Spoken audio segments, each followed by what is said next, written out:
Have you ever come across a name in history that makes you say, wait, who? That's Mitanni. Sure, we know Egypt for its pyramids and eyeliner, Babylon for its gardens and walks, the Hittites for their dance moves. But Mitanni? It's like the Bronze Age version of that indie band you swore you loved before they disappeared and Spotify deleted their album.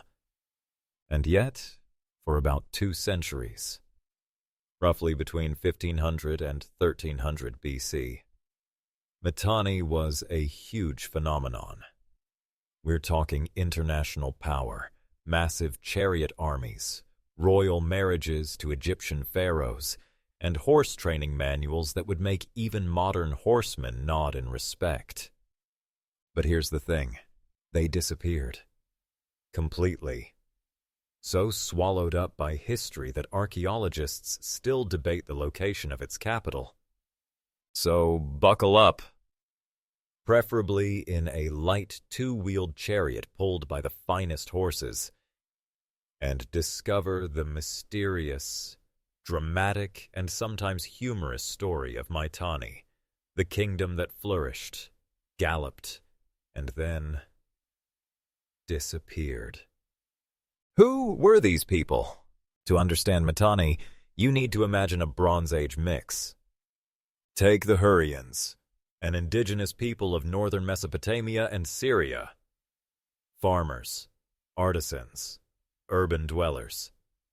Now add to that an elite army with names, gods, and even chariot terminology taken straight from early Vedic India. That's right.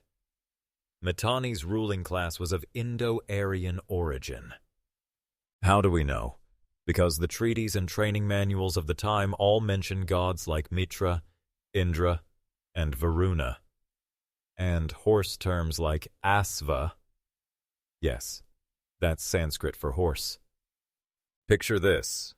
Hurrian commoners go about their daily lives, farming, baking, weaving, while an Indo-Aryan nobleman rides in, presumably with gorgeous hair, magnificent horses, and a divine mandate to run things.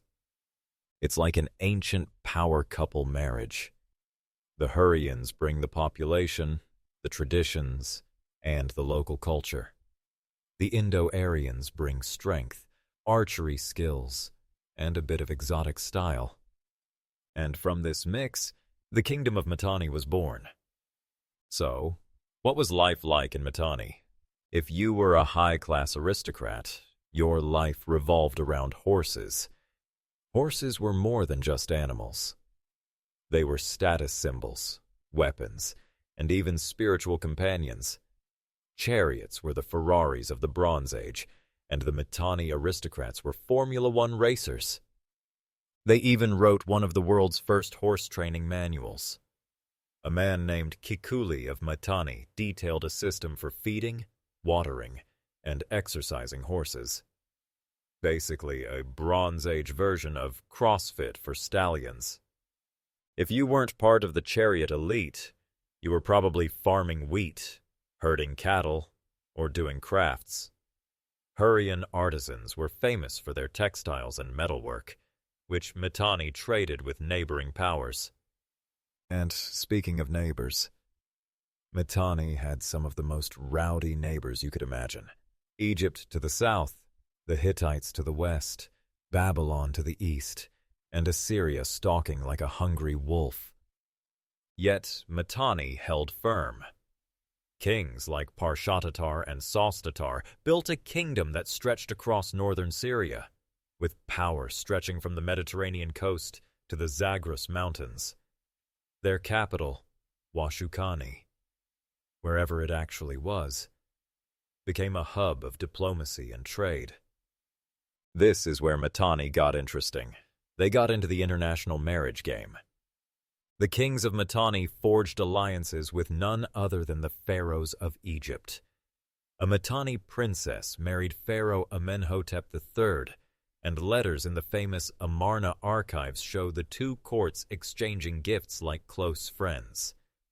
Gold, horses, fine linen. You name it. Imagine a diplomatic drama. Egypt flaunts its pyramids. Babylon tries to maintain its position. The Hittites sharpen their swords. And Mitanni, the Egyptians, comes in with horses that everyone wants to imitate. In fact, Egypt valued Mitanni horses so much that they treated them as living treasures. Forget camels. Horses were the real jewels of the Bronze Age. Mitanni's place in this world was clear. They were the horse whisperers of the Near East. Aside from horse mastery, Mitanni left a cultural footprint that's fascinating. Though faint, chariot warfare. They perfected light, fast, two-wheeled chariots manned by an archer and a driver. Think of it as the ancient equivalent of a sniper team in a Lamborghini. Divine fusion. Their elite worshipped Indo-Aryan gods, but the broader population blended these with Hurrian deities. This created a spiritual mashup that was both foreign and familiar. Diplomatic savvy. Their treaties reveal a knack for balance of power politics. One treaty with the Hittites even invokes the gods Mitra, Varuna, Indra, and the Nasatyas, names that later echoed in Indian texts. So, yes, Mitanni was small compared to Egypt or Babylon, but they were clever, mobile, and crucial in shaping the geopolitics of the Late Bronze Age. But here's the problem. When you're the shiny new power in a region full of alpha empires, you basically paint a big target on your back. By the 14th century BCE, Mitanni was struggling. Internal rivalries weakened the royal family, and enemies smelled blood. The Hittite king Suppiluliuma I marched in like a thunderstorm, tearing away Mitanni lands. Meanwhile, Assyria, once Mitanni's vassal, was rising fast and looking for payback.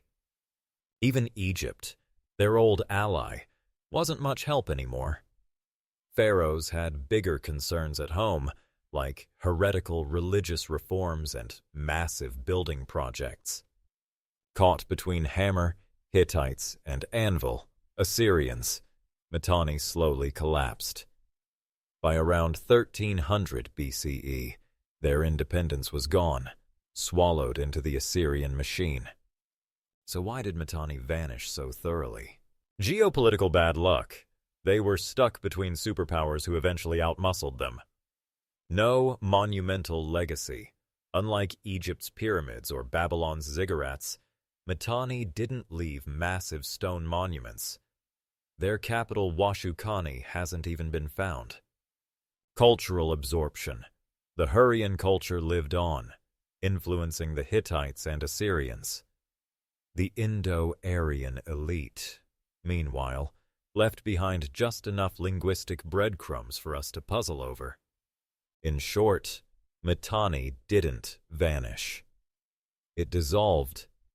Its people, language, and even its gods blended into the neighbors.